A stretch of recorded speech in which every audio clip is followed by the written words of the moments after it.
called IG Farben. IG Farben produced 84% of Germany's explosives, and even the Zyklon B used in the concentration camps to kill millions. One of the unspoken partners of IG Farben was J.D. Rockefeller's Standard Oil Company in America. In fact, the German Air Force could not operate without a special additive patented by Rockefeller's Standard Oil. The drastic bombing of London by Nazi Germany, for example, was made possible by a $20 million sale of fuel to IG Farben by the Rockefeller Standard Oil Company. This is just one small point on the topic of how American business funded both sides of World War II. One other treasonous organization worth mentioning is the Union Banking Corporation of New York City.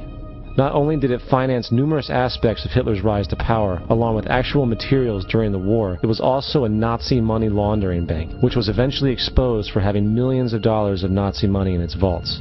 The Union Banking Corporation of New York was eventually seized for violations of the Trading with the Enemy Act. Guess who the director and vice president of the Union Bank was? Prescott Bush, our current president's grandfather, and of course our former president's father. Keep that in mind when considering the moral and political dispositions of the Bush family.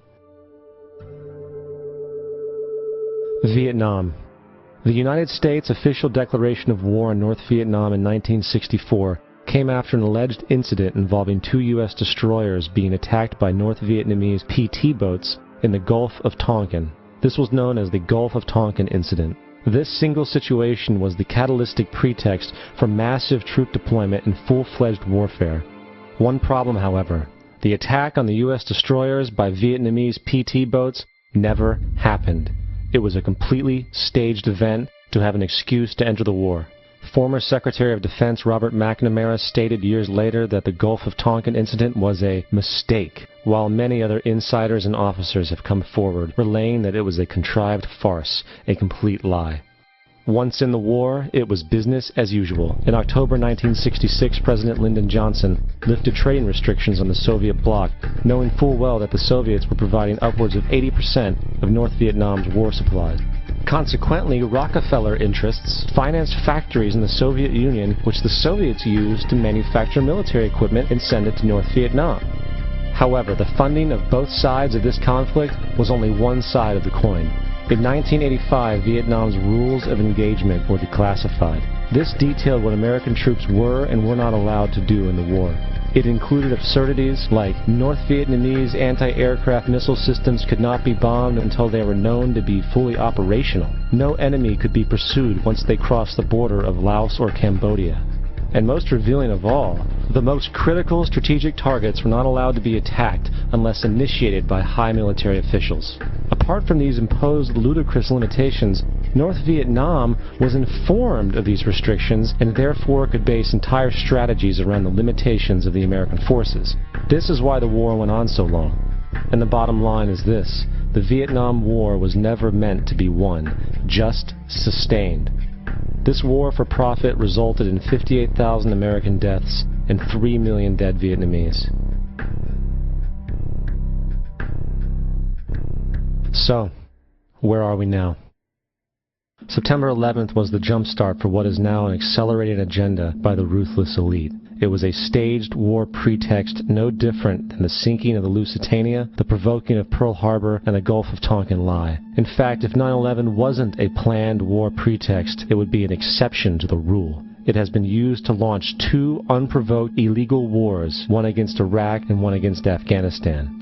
However, 9/11 was a pretext for another war as well, the war against you.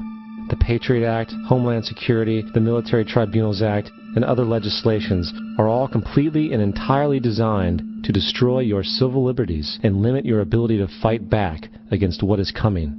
Currently in the United States, unannounced to most brainwashed Americans, your home can be searched without a warrant, without you being home. You can in turn be arrested with no charges revealed to you, detained indefinitely with no access to a lawyer, and legally tortured, all under the suspicion that you might be a terrorist. If you need a painted picture of what is happening in this country, let's recognize how history repeats itself.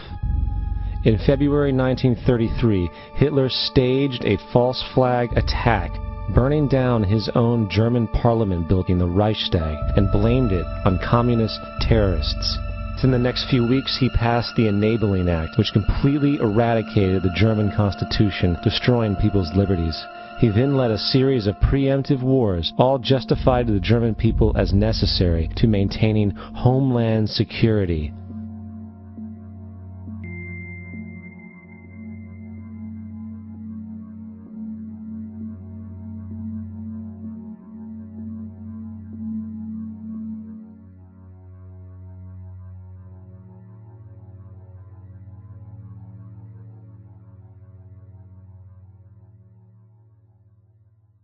Schicksal des Kommunismus und der sich mit ihm verbrüdernden anderen Organisationen ändert dies nichts. Our enemy is a radical network of terrorists and every government that supports them. It's time to wake up. The people in power go out of their way to make sure that you are perpetually misled and manipulated. The majority's perception of reality, especially in the political arena, is not their own. It is shrewdly imposed upon them without them even knowing it. For example, the public at large actually believes the invasion of Iraq is going badly, as sectarian violence doesn't seem to stop.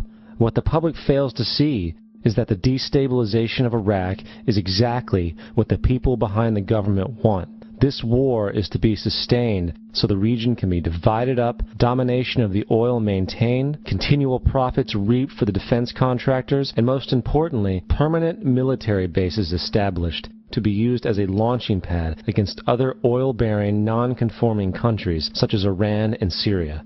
For further implication that the civil war and destabilization is purely intentional, in 2005, 2 elite British SAS officers were arrested by Iraqi police after being caught driving around in their car shooting at civilians while dressed up as Arabs. After being arrested and taken to a jail in Basra, the British Army immediately requested the release of these men. When the Basra government refused, British tanks came in and physically broke out the men from the Basra prison.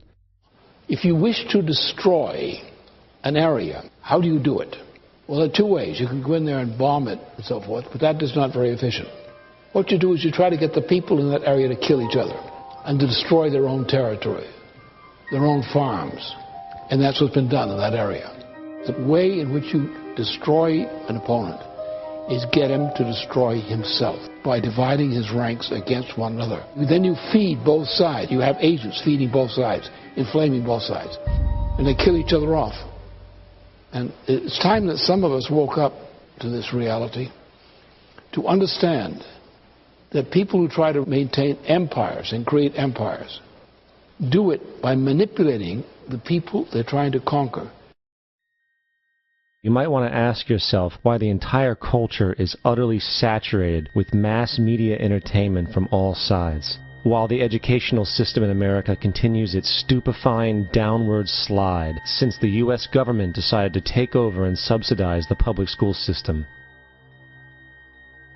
What your government pays for, it gets. When we understand that, then we look at government-financed institutions of education and see the kind of students and the kind of education that's being turned out by these government-financed schools.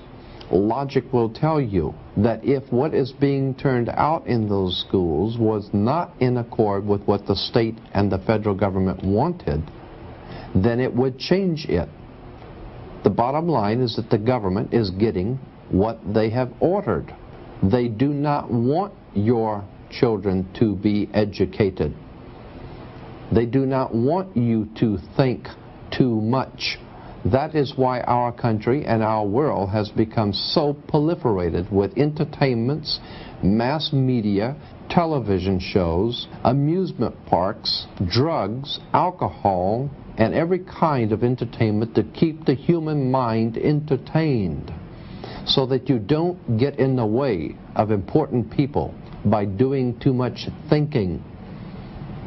You had better wake up and understand that there are people who are guiding your life and you don't even know it. We're in a lot of trouble because you people